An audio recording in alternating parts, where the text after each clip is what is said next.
direction. According to the most recent maps I saw, that's the last place where they still have Twinkies.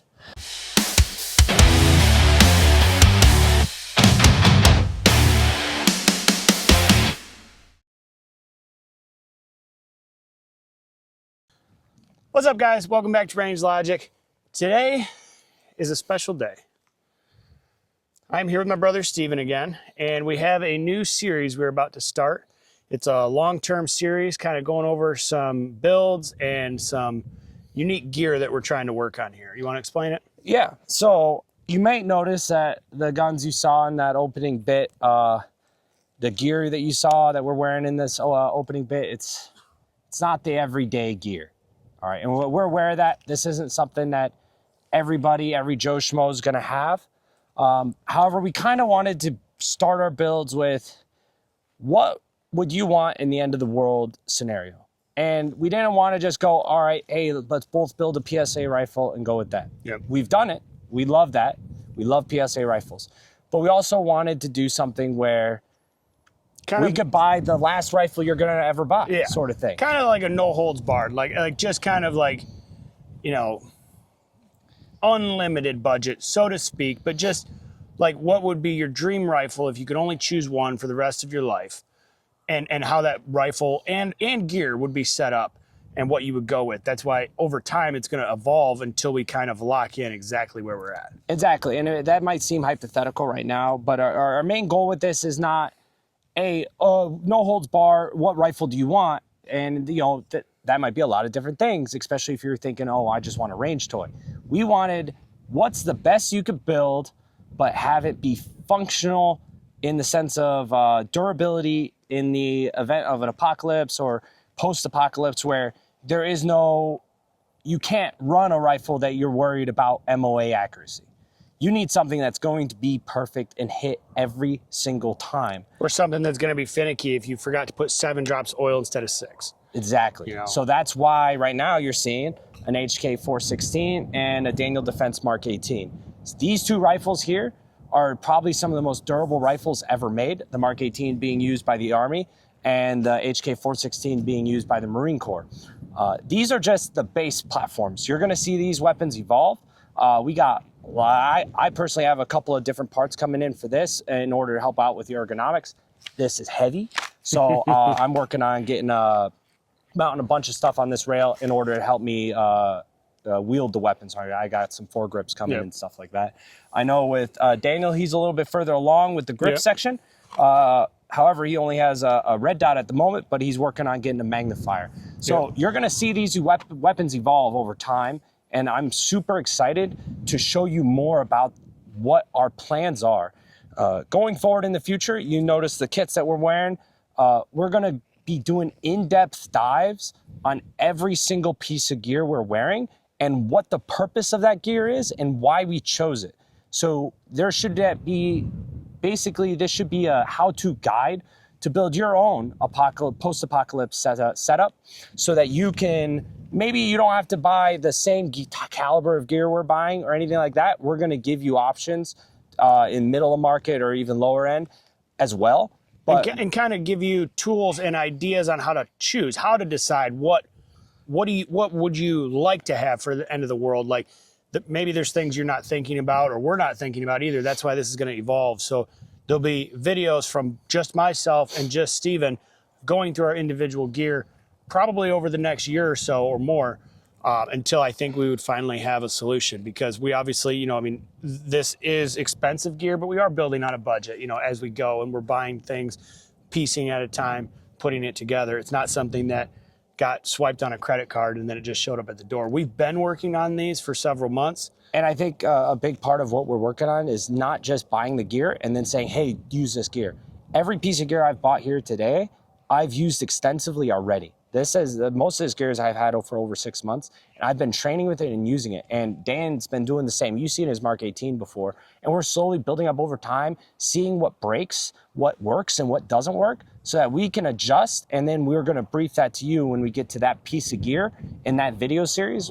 For example, for med kits, I already know I'm going to make changes to my med kit. Yep. So the current med kit I got on here is a Blue Force gear.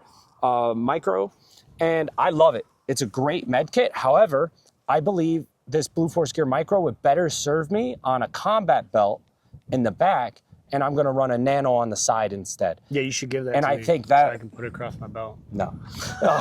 I think that would run better because this gets in the way of my arm. And that's just something super niche that you might have not realized when buying your own gear. So that's something that I think we should be training with and learning, and then passing that knowledge on to you. And that's just a small bit of what we're going to do in this next video series. And that's what we're super excited to show you. Yeah. This is kind of like the prequel to many, many more videos and adaptations and changes on these guns. Like the only thing that I can guarantee that's probably going to stay on this gun is the EOTech. Everything else may or may not change over the course of the next year or so. Yeah. I'm pretty locked in on the EOTech and one of the magnifiers. I think the only thing that's staying on mine is the B5 stock and grip, because I love these. I just put these on and they're super nice. But I haven't trained a bunch of them yet, so I'm still working on that. And who knows? Anything is up in the air with this, because I'm only going to pick the best. I'm going to train over and over again until we get the perfect setup. Same thing with the pouches on my kit. You'll see those move around. We're also going to be running, the concept is kind of like recce rifle builds, recce kit builds. We're also going to be running with 24-hour packs as well in extension to that. So we're going to be getting into some of the field crafting part of this as well. It's not just going to be based some on the survival, rifle. some hiking, some moving around and actually just surviving, whether it's for a night or two. Yeah. Because I guarantee you've seen this, 1,000 lists online saying what you need in 24 hours. Well, hopefully the goal is within 1 year from now is we're going to pack a bag for 24 hours and we're going to then live on it. Yeah. And that's we'll know exactly what you do or don't need. And we're by no means, trying to just buy stuff and then make a video on it. We are trying to utilize this gear quite a bit before we come to you guys with, hey, this is what we've changed and why we've changed it. It's not going to be one video every week. These are going to be long-term videos, and they're going to be a little bit longer videos for you guys to watch. There'll be in-depth videos of just the guns separately. So yeah. But this video, it was just an introduction, but we don't want to bore you too much with any more talking. So we're going to go ahead and we're going to get into some shooting, and you get to see some of the beauty that is the HK 416 and Daniel Defense Mark 18. We hope you like it. So we're out at the range here today. 8 range. Undisclosed. Today we are confirming the zero on the Mark 18. If you remember a few episodes ago, we did the zero back up in Michigan in the cold weather. It was about 15 degrees. And I kind of wanted to break that myth or confirm the myth about that thermal drift on the EOTech optics. So we are roughly in the center of this 100-yard range, which should put us right about the 50 yards, which is what we zeroed back in Michigan. So we're going to kind of squat down here and try and get some rounds on the paper down there. And then we'll see what our zero looks like. Hopefully it's close to what we had in Michigan. If not, then maybe that myth is confirmed and we'll know more. So let's get right into it. We're going to go ahead and dial that dot down just like we did, just till I can barely see it.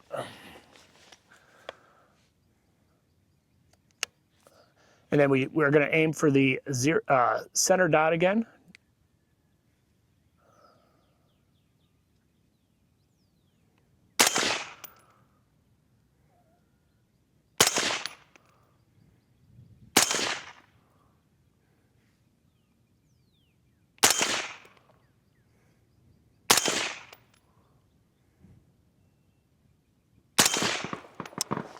All right, let's see what we can do. A little shaky, so who knows what it's going to look like.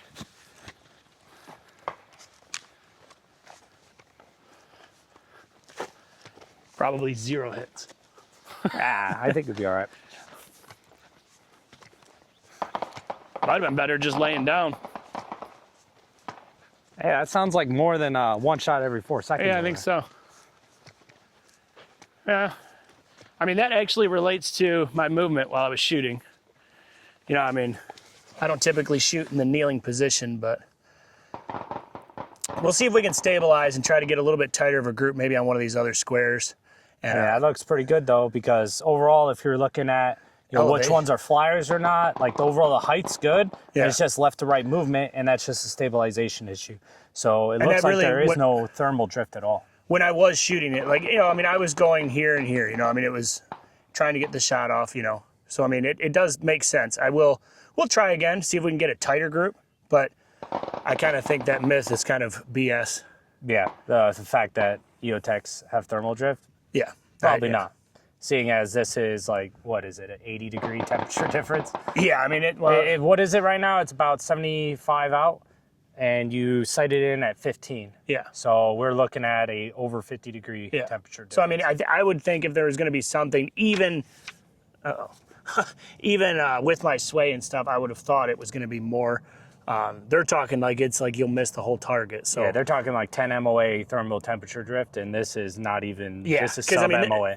I mean, honestly, like even if you include these, it's still not that much kneeling. Like relatively unsupported. On a range, public range. You're always more comfortable at your own private range and stuff like that. So let's go back and see if we can tighten her up. All right, guys, we're going to go ahead and lay down here. The target we have has the 5 targets. We're going to aim for the bottom left just so we're straight in line when I'm laying down so there's no kind of uphill trajectory. We don't want to break any rules while we're out here, so we're going to maintain that flat trajectory with it. Oh, yeah. All right, we're just going to go ahead and do about 4 rounds.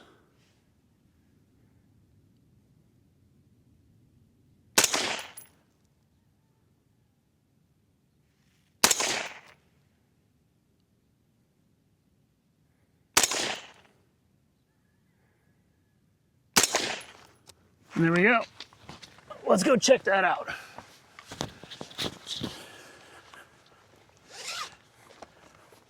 So the particular range we're at, they have a rule on the 100-yard range, 1 shot every 4 seconds. So we just want to make sure we're slow and methodical with our shots. They don't want any uncontrolled fire and stuff like that. And obviously we respect the range's rules, so we're going to do whatever it takes to make sure we get that done. Unfortunately, too, they do not mix rifle calibers and pistol calibers, so we're going to shoot rifles today, pistols another day. So, yeah, there we go. 100% 0 drift on that temperature. I mean, and again, laying down using the mag as my support, I think that's a pretty good group. So, yeah, that's pretty good. I would say that myth, busted. We're done. Today we'll shoot back at the 100 yards too. They got a table kind of set up, so we'll mess around with this some more and get some more rounds on target. So after reconfirming that EOTech didn't have thermal drift, we're also sighting in this ACOG on my HK 416 today. So when we were out at Bracketville, we just did a Combat Zero. If you're not familiar with Combat Zero, you basically take your old optic or your old iron sights, and then you just re-zero it based off what you can point at, right? So you could just point this at a target with iron sights, and then you put your new optic on there and make sure it points at the same thing, which is Combat Zero. So we're just gonna make sure it's on paper today and re-zero it and make sure it's good to go. If it's, for now, this is the optic I'm running on my 416. I do have another optic en route, but it didn't get here in time, unfortunately. So for now, I'm just gonna try to get it on paper in that bottom left diamond.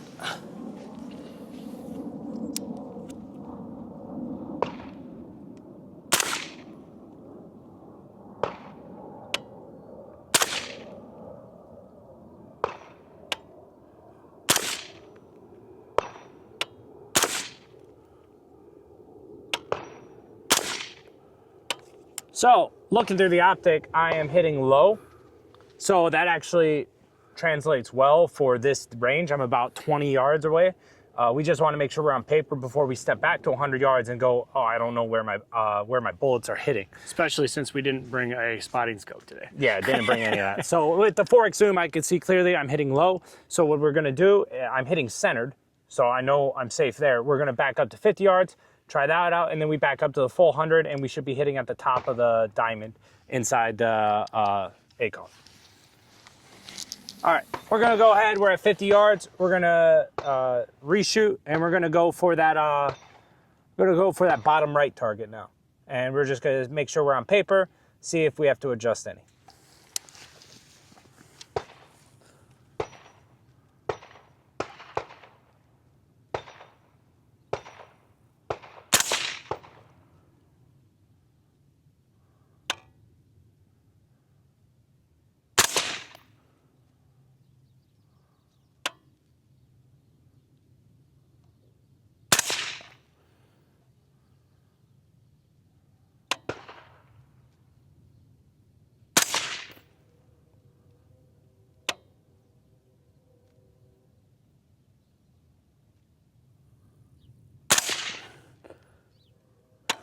All right, let's go ahead and go look.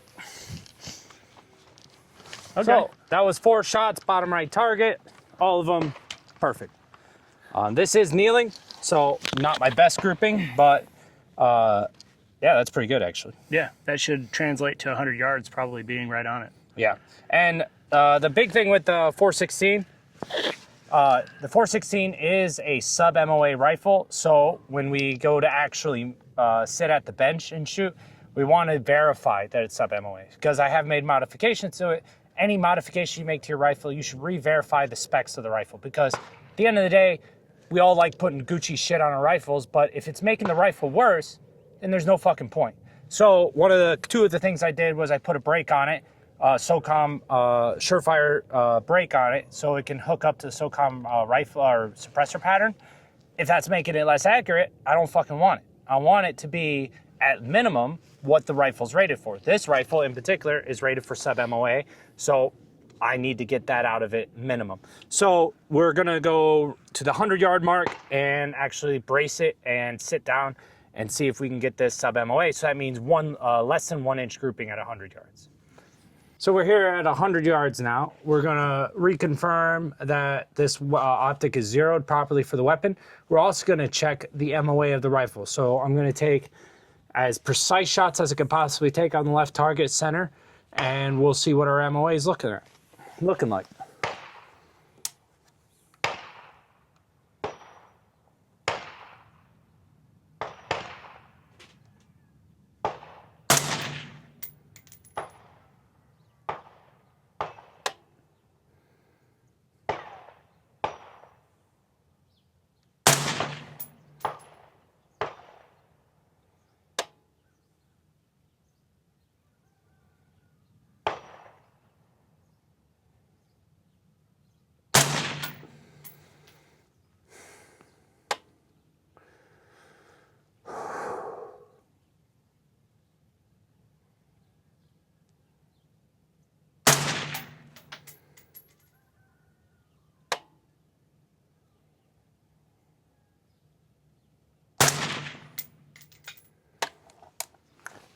There we go. So just first impressions, shooting this with the suppressor, on the suppressor setting, like no kick. And even before I got the suppressor here, I was shooting this with the, because I have the ported 2-port Surefire brake on it. Now obviously the 2-port brake on that's gonna get rid of all the recoil. But one of the things I'm noticing is I'm getting more comfortable with where the brake is on the trigger. This is a newer rifle, but I mean, I've shot over 500 rounds to it so far, still breaking it in, still testing out different things. So I'm noticing small things here and there, and that's kind of one of the beauties of building a rifle, building a setup like this, is getting to figure out all those intricacies. So what we're gonna do now is head back out there and go check and confirm our zero. All right, so we're out here at the 100 yards, and looking at this, if we look at my first 4 shots are right here, and that is pretty much sub MOA. It looks like I got 2 up here as well. So those could be flyers, or they could just be me moving. Now we do want to remind everybody, you know, not everybody's going to be a sub MOA shot. This is me, no warm up. We literally just left the house, came here, and then I shot this. So I think that's pretty good for what we're doing, and we just sighted in the rifle. Looks like it's about 1/4 MOA clicks, so we're about 4 clicks low. Could be up to 4 clicks low, but honestly, I'll probably just go up 2 clicks, test it again, and then go from there. For now, we're just gonna leave it because most of my shooting for the rest of the time Dan's here, it's gonna be at closer ranges, so we don't want to raise this up too much more, and then we'd be way off at close range. So it depends on what your mission set is, what your goal is for your optic, where you want it zeroed. For me, this is functional. Like, this is really accurate. Looking at the first 3 shots, we're all basically touching. So if we're looking there, we know we're sitting in a good spot, and we didn't do anything to the rifle to make it less accurate. That's me needing to be more accurate. That's always the goal whenever you're upgrading your weapon, whenever you're working on special things or doing anything with your weapon. The goal shouldn't be looks, it should be accuracy first, or at least maintaining the accuracy of the rifle when you bought it. So keep that in mind whenever you do any upgrades, and keep that in mind when you're looking for optics, things like that. If you get something that you really like, but then you can't be accurate while shooting with it, then it makes no point. It makes no sense. I know a lot of people that cannot be accurate while using an ACOG. Have had a lot of friends that just, they can't be accurate using this. And it's because they're not used to the eye relief. The eye relief on this is like 1.5 inches. So your eyeball is basically touching the optic. And for some people, they just can't physically get around that. Like they're just not, when they bring the rifle up, their eyes aren't that close. For me, I'm comfortable having my stock be shorter. I'm comfortable having my eyeball closer to the optic. So for me, I can functionally use this optic, but other people can't. So just keep that in mind when you're getting stuff. It's not always about looks. It's also about what works for you and your weapon platform. So don't always believe everything you hear on the internet. Test it out first and try it out. And then apply it and see if you're getting the results you need. All right, so we're gonna go ahead and give the 416 a shot. This is not my rifle. I do not have as much time behind it, but I'm really excited to kind of see what this feels like. So which target you want me to aim at, Steve? I mean, you can aim at the any of the top targets of the left one. Okay. So we can kind of keep. So I'm gonna go top right of the left target and we'll see. See, I like that. That is a short throw for that safety. Yeah.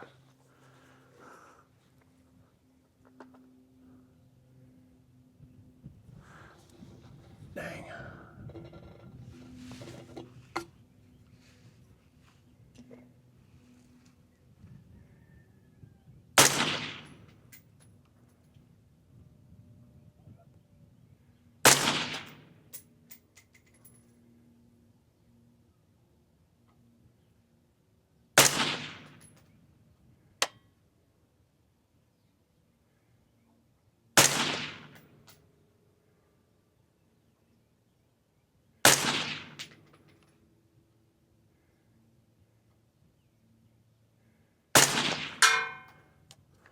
So I can guarantee you I'm not as accurate. How did it feel shooting it long range? Like we weren't standing, so you're able to feel the trigger. Things Yeah, like that. I mean, like it is a different platform. It is piston driven. So. I tried to make a point a couple times to remember to hold that trigger back so I could feel the reset.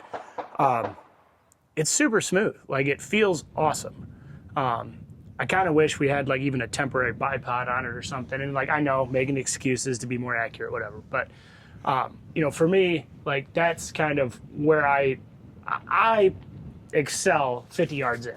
You know, so for me to sit out here at a bench at 100 is pretty awesome. And typically I do shoot a lot of steel, so I'm confident that all of those would have rung steel. But how accurate did we get on that paper is a whole nother ball game, and that's where the real accuracy comes from. So I'm certain that you beat me. So. Well, we'll go out. We'll check the target. See how it's running. So I aimed at the top right on the left. You take the Mark 18 and do top left on the left, and we'll see what we get. All right. So I'm gonna go ahead and try shooting the Mark 18 at 100 yards. We got just the red dot. I'm gonna aim for the upper left target on the right, and we'll go ahead and compare once we go out there. Let's go ahead and lower this brightness.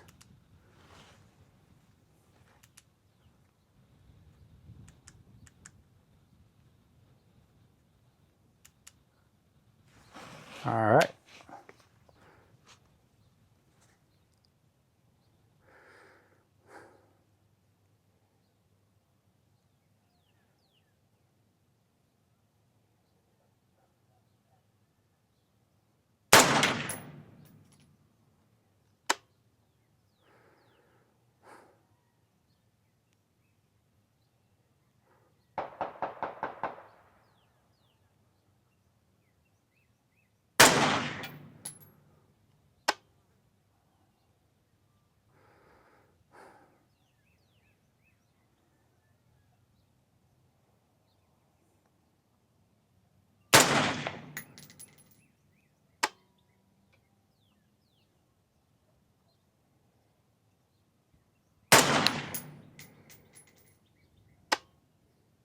How many you shoot? 4? I did 4. Was that 4?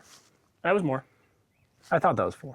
We'll call it 4. Yeah, it is what it is. But that was actually a super comfortable shoot. I liked it a lot. It was more, I guess, aggressive on the recoil, and I think part of that is 10 3-inch 10.3, but I didn't notice any gas in my face, and I think that's from the RC3. I did shoot this, or I've watched you shoot this, videos of you shooting this with the RC2 on it, and it literally looks like you got a smoke bomb inside your chamber. So it is way comfy to shoot with the RC3, no smoke at all, and I think that helps with some of that recoil. Your trigger, though, is definitely firmer than mine. Yes. My trigger is way soft. I don't know, I don't know what all the difference is because I have the stock HK trigger. And is this the stock Daniel? Stock Daniel. Yeah, so the stock Daniel is definitely closer to mil spec, but the mil spec trigger is something like 5 pounds. It's kind of annoying. This one's better than that. I've shot a bunch of mil spec triggers, not a fan. But it gets the job done, right? So this one, for what this rifle is designed to do, I didn't have a problem shooting long range with this trigger, but something to keep in mind. Like I had to be at the bottom and pulling on the very tip to get the most steady shot, so you get the most leverage. On mine, I was kind of able to move my pad up to the center because it's a lighter trigger, but I did notice the wall is really sharp on yours. The wall on the HK is softer, so it's something to keep in mind. Obviously you can always upgrade triggers. I know for the HK, it's a lot more difficult. I could put a Geisley trigger in there, but then I lose turning it to safe on a dead trigger. I can turn HK to safe. You don't get that feature if I switch to a Geisley trigger. And from what I've read, the Geisleys aren't that much better than the stock HK trigger. I do know that Daniel Defense runs a lot of Geisley super semis in their guns. My other Daniel, I have the super semi-automatic. Yeah, and it comes stock with a lot of Daniels. And that's kind of like the go-to.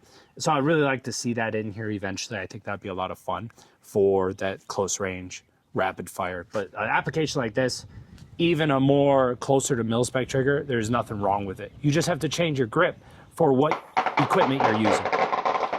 One thing I will say, though, the red target sucks with the red dot, so I hate that. Yes. But we're going to go ahead. We're going to go out there and see how we did. All right, so back out here at the 100 yards, and here was where I was aiming and shooting. So I didn't get like the tightest of groups like Steve was able to get right there when he was at the 100 yards with his 416. But with the 4x zoom, I was able to get an overall tighter group than I did with my Mark 18. Which is consistent with my long range skill level. It improved as my optic improved, which makes sense. You have a zoomed scope, you're going to get a little bit better group. So I'm actually really happy with that, especially in the conditions that we were shooting. I think these squares are probably 1 inch. So, total shot pattern is really like 2 MOA. 2 MOA at most. Like if you were to measure it, remember MOA is measured from the edge to edge. Internal edge of each of the dots, and then you average them all out. So that's probably like 1.8 MOA, 1.5 MOA shot placement. And for me, at 100 yards with very minimal, no warm up, and I don't do a lot of dedicated 100-yard practice. And first time shooting that weapon, so new trigger for you. Yeah, new trigger, whole new feel. It's just, I'm not giving excuses, but I'm really happy with that. Yeah, so, I think that's more than adequate for 100 yards, just basically offhand. Here we go. This is Steve's target with the Mark 18.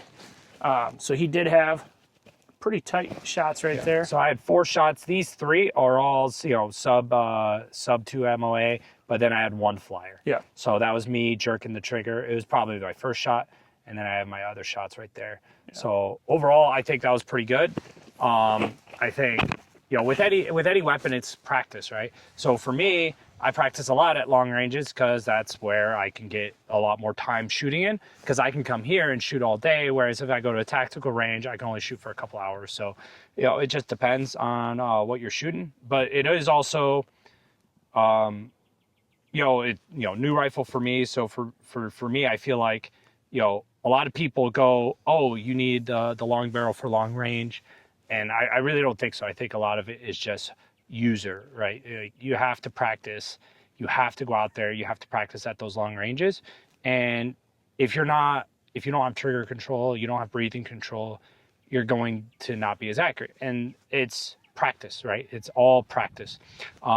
Trigger control, like I have a habit where if I'm trying to shoot rapid fire, I'll still be holding my trigger, and it slows me down because I've made such a habit of holding that trigger after each round. but that helps for longer range. So it just depends on what your training regime is and what you're trying to do. This is kind of where I shine. I do the longer range shooting, but you know, I still practice that short range stuff because I know that's where I need more practice on. So practice where you're weaker, but also, you know, go out there and, you know, stretch your legs. I'll always be practicing. Whatever it is, if you're more comfortable at this sort of thing, then practice this. If you're more comfortable at the closer ranges, practice that. That's what we should be doing. All right, guys, so we're to the end of this video. We know it's a little long, but we kind of wanted to set the foundation for future videos and what our plans are for these two particular rifles and the gear that's going to go along with them. So, well, what we figured is we'd give you kind of a sneak preview of our thought process about what we're planning on putting on these rifles and what we want to test.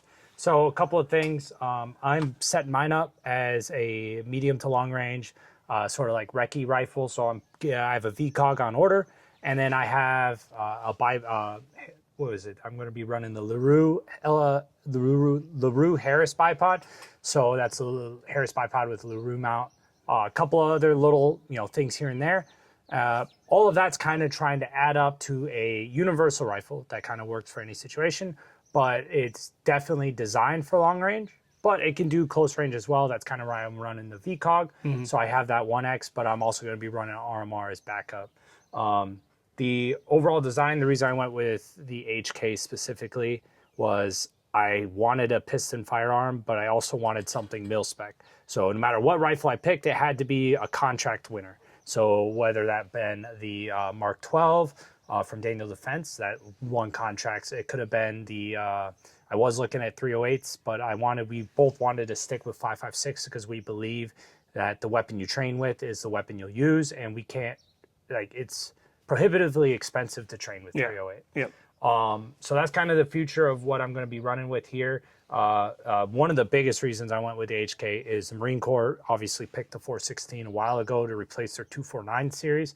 And the undeniable reliability of the 416 pattern rifle. It's kind of the bleeding edge of ARs, if you think about it that way, because it's piston operated. It functions completely different than any other AR. That's kind of why I went with it. I wanted the bleeding edge of, you know, kind of an old concept, right? The AR has been around since Vietnam, but this is kind of the most modern and most advanced version of that. It took me a while to decide whether or not I was going to get the shorter barrel or a longer barrel. I've decided on the longer barrel due to being able to take this more places. Unfortunately, you can't take a short barrel rifle everywhere, or you have to turn it into a pistol, in which case you can't put foregrips on it, things like that. And those are things I want on my rifle. So I ended up going with that full length, but I'm super excited to show you the upgrades that I make to it, and I'm super excited to use them, right? Like the whole point about both of these rifles is they're going to be hard use rifles, kind of the end all be all to what a rifle should be, like what a combat rifle is. So yeah, one of the requirements for both of us is they have to be mil-spec, kind of to follow within that regime of, hey, we're not building race guns, we're building functional guns. So to meet a certain quality. Yes. Like we're not, there's nothing against PSA by any means or any of the other companies, but we just wanted to hit a certain like minimum threshold for quality. That, and we didn't want to buy a Target race gun that doesn't see a speck of dust. Yeah. We wanted something functional. Like the over the beach capabilities of the HK, you don't find those in normal ARs where you can, you know, it has water drainage ports all over it and things like that. Those are military specific features. Well, what about you, Dan? What are some of your future upgrades? So I went with the Mark 18. I did go with the pistol variant, and I got a brace on here. I went with the pistol variant. That's the CAC brace as well. So it's kind of it's more slimline for use for high speed, like quick draws. I didn't like the idea of just having any rubber or Velcro on it and stuff like that. So I wanted something that's just plastic and it's just got the thin blade, but it's fine. There's no discomfort with that. But I went with the pistol because, you know, Michigan and Michigan laws and stuff, having a pistol is just, it's easier, honestly, instead of a rifle, because I like the capability of being able to travel with it freely. I have always loved the Mark 18 forever. So for me, there was no other option than the Mark 18. And, you know, with that, I understand there might be certain hurdles as far as like testing and competition with the 416 that might be harder for me because I do have a 10-inch barrel. But I do believe the 10-inch barrel is fully capable of long range and everything like that. So I went with the 10. I got the Surefire Scoutlight Pro on here. This is the dual battery. I was thinking about going with like a shorter one, but since I have the suppressor pretty much permanently mounted onto it, it doesn't really bother me to have that kind of protrude out in front there. We got the EXPS 3-2, like you guys have already heard.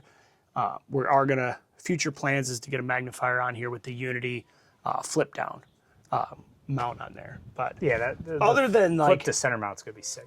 yeah, other than like future, like maybe some type of a laser, you know, stuff like that. The next thing is gonna be the magnifier and then probably some type of a trigger. And then other than that, I mean, I think this is about a perfect rifle. I don't think you can get much better. Sling might change. You know, I'm still testing out this one from Adaptive Defense. I like it. That one's really comfy. I do really like it. We do have a video in the works coming out with this sling if you guys are interested in that. But other than that, I mean, I think it's about a perfect rifle. I don't think you could really ask for more of a multi-purpose, you know, self-defense. You know, you can go out to the 100 yards and you can have fun with your buddies and do everything kind of in between. But there is more to this series than just the firearms. Yes, so we do plan on doing a full build out. Like, you know, our concept was when you drop into like a video game or something, you pick out your loadout, you're picking out your kit, you're picking out all this stuff. And it's really cool concept, but we kind of wanted to do that in real life. We see people on YouTube pick out a rifle, pick out a vest, pick out a backpack, and it's cool, but they never apply all of it together. So our concept for this is, you know, yes, we're starting with the rifles because those are the, you know, the fun, shiny thing. It's kind of the cool thing to show off. But over time, we want to be able to build the entire loadout and then apply it, right? Test it out. So, you know, we're super excited to show you that. And like in this video, we showed you reloading from the kits and stuff like that. So, you know, we're in the process of that throughout the next few videos in this series, which will be over the next year or so. We want to be showing you all the little things, little upgrades we're doing, little backpacks or packs and everything. pouches, whatever we're getting. We want to show you how we function with all those and how we test them. Because at the end of the day, it doesn't make sense to just show off a fancy rifle with a bunch of Gucci stuff on it if we didn't talk about why we placed that item where it's at. Yep. And it can be We difficult. want everything to have a purpose. It can be difficult even searching through the internet looking for pouches or any kind of gear. Sometimes can be very Or even confusing. a foregrip. Yeah. Like it sometimes it's confusing. So our hope is that we can adapt our kits how we're trying throughout the next year or so, several videos, and maybe help you guys along the way as far as finding what you guys would want to maybe save some money. You know, instead of buying 7 M4 pouches, you'd be able to just see which one you might like the best and be able to just buy that one. Yeah, and by no means we're saying, hey, the only way to achieve what we're going for is to buy exactly what we're buying. What we're doing is laying out concepts, right? So like, you know, 16-inch and a 10-inch rifle. You could do the same thing with PSA uppers and lowers and you get to achieve the same functionality. So that's kind of the goal. You know, we're super excited to show you that. And we won't take up any more of your time hope you liked the video. Yep. We apologize if it's long. It's a little long-winded, but we got to get the foundations. Yeah, so going forward, we're just going to be showing out shorter videos of us testing out different parts that we get, and we're super excited for those to come out. Yep. So hopefully you guys enjoyed. Hit the like button, throw us a comment, and let us know which gun do you guys like the most between these two, either the 416 or the Mark 18. Don't forget to subscribe to the channel and hit the bell, turn on your notifications so you don't miss the rest of this series, and you'll be notified. And remember, have a nice day.